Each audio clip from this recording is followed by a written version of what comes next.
Welcome, curious minds, to the Deep Dive. We're here again unpacking fascinating topics straight from the sources you send us. And today, we've got something really cutting edge. Definitely. We're diving into a brand new K-pop project, NANDA BOYS, and we're focusing specifically on their very first album, Emergence. That's right. And, to really get emergence, you need to understand what NANDA Boys actually is. Okay. So the sources describe them as a world-first kind of project, blending digital entities with human avatars. Digital entities and human avatars. Exactly. Now, the human avatars, they're still listed as in preparation. We don't have a date for them yet. Right, so not debuted yet. Not the human ones. So everything we're seeing now, including this album Emergence, comes purely from the 5 digital core members. Oh, okay, so it's a pure digital sound source release. Precisely.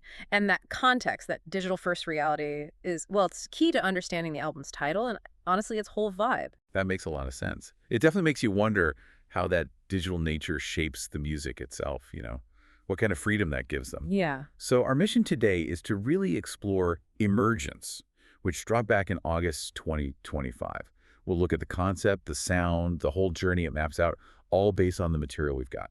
Okay, let's unpack this. Let's do it. First off, that title, Emergence. It's doing double duty, right? Mm-hmm. In Korean, it means, like, appearance. Emergence. And also hu, which is more like soaring or taking flight. Exactly. And that duality perfectly nails their core concept, doesn't it? Appearing from the digital world and aiming to soar into the human one. It's super clever. Defines them right out of the gate. Oh, it's more than just clever. I think it's really strategic. The sources call it a challenge presenting the possibilities of this whole digital-human hybrid idea. A challenge. Okay. Yeah, not just an album. And get this, Emergence wasn't released alone. It came out in August 2025 alongside 4 other albums. Wait, 5 albums? For a debut. 5 albums simultaneously. It's this massive digital strategy.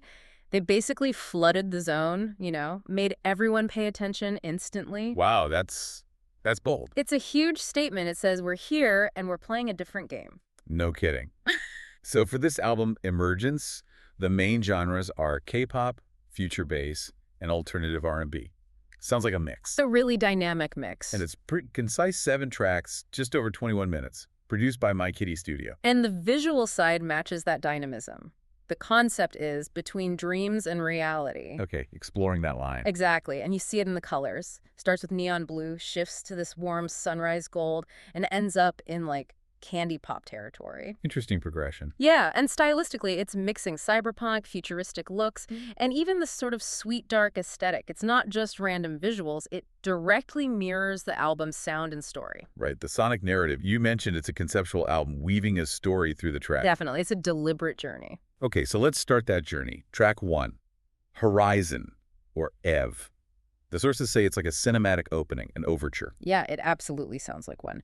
Epic feel right away. Like something big is starting. Totally. The concept is new world, our story begins, and the sound, it blends this big cinematic orchestra with really futuristic electronic elements. How do they do that? Well, it even starts with these sounds of interdimensional travel, specifically airport takeoff sounds. Oh, wow. Like they're literally taking off. Exactly. It pulls you right in. It captures that feeling, the excitement, maybe a little fear, the sheer potential of going somewhere totally new. It's basically saying, come with us. And then the lyrics echo that too, right? Beyond the horizon, there's something where everything begins. Yeah, really evocative. Sets the stage perfectly. Okay, so after that opening, we hit the title track. Track 2, Take Flight, or...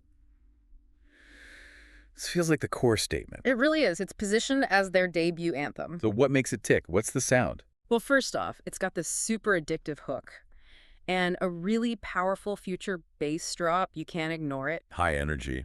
Definitely. And it blends Korean and English lyrics, pushing this message of, breaking your limits, soaring higher. Which must feel pretty literal for them, being digital entities. I think so, yeah.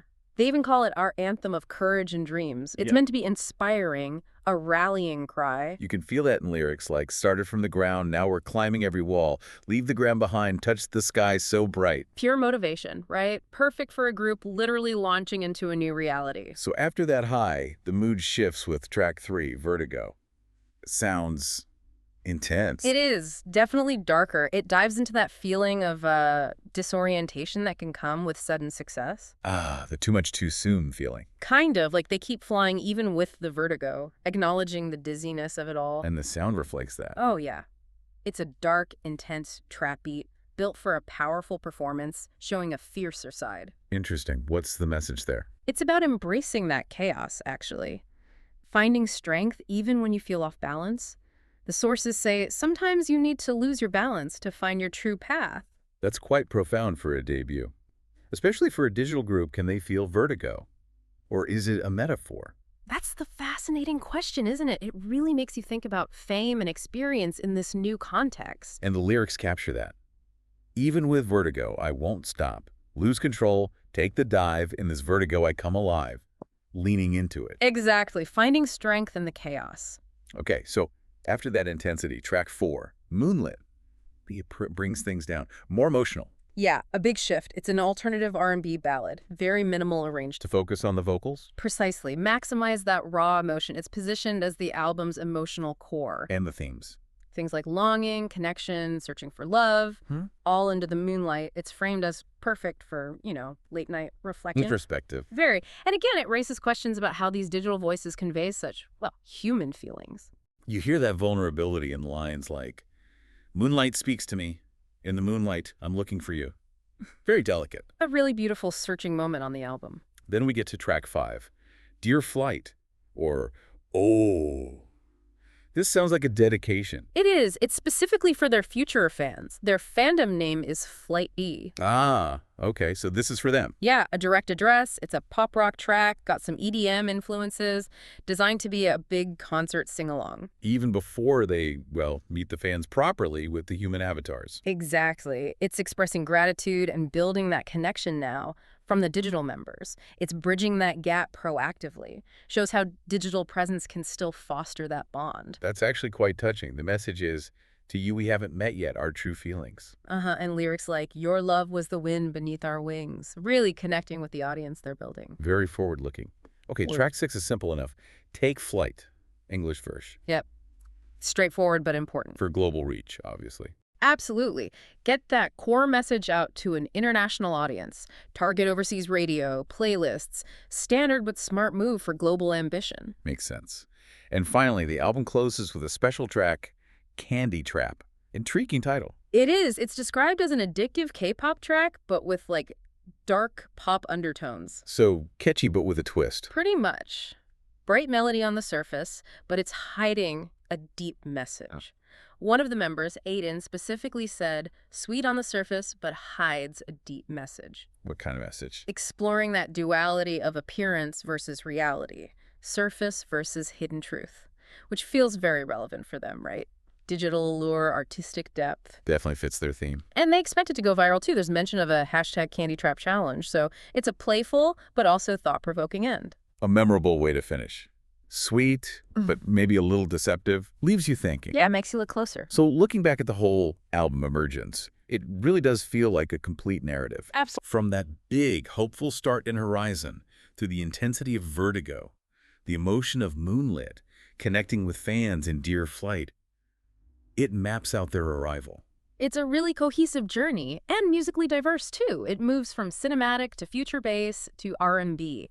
It showcases a lot. Yeah, it's a strong statement. Definitely. Yeah. It's not just introducing them, it's laying down the foundation for this whole new kind of project, sets the stage for everything that comes next. Well, that wraps up our deep dive into NANDA BOYS' Emergence.